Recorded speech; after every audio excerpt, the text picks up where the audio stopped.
সন্তান বাবার চেহারা পায় কেন, মায়ের চেহারা পায় কেন? যদি বলতে পারেন আমি কালিমা করে মুসলমান হয়ে যাব।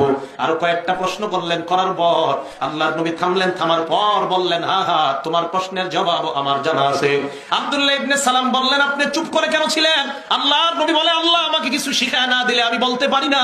যেই মাত্র তুমি আমাকে প্রশ্ন করলা, আমি চুপচাপ দাঁড়ায় রইলাম, আর জিব্রাইল আমার কানের গোড়ায় মুখ লাগাইয়া এই মুহূর্তে তোমার প্রশ্নের জবাবগুলো আমাকে জানায় দেয়। বাচ্চা সন্তান যখন হয় মায়ের মতো কেন হয়, বাবার মতো কেন হয়?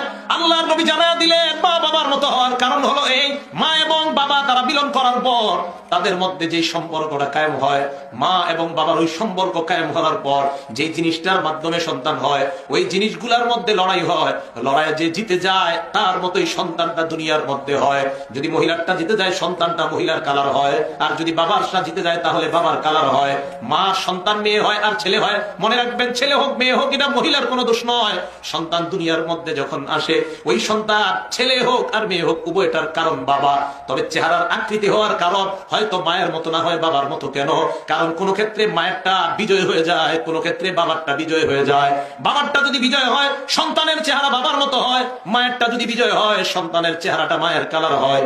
এই জবাবগুলো দেওয়ার পর আব্দুল্লাহ ইবনে সালাম বলেন, আমি কালিমা পড়ে মুসলমান হয়ে গেলাম। আব্দুল্লাহ ইবনে সালাম মুসলমান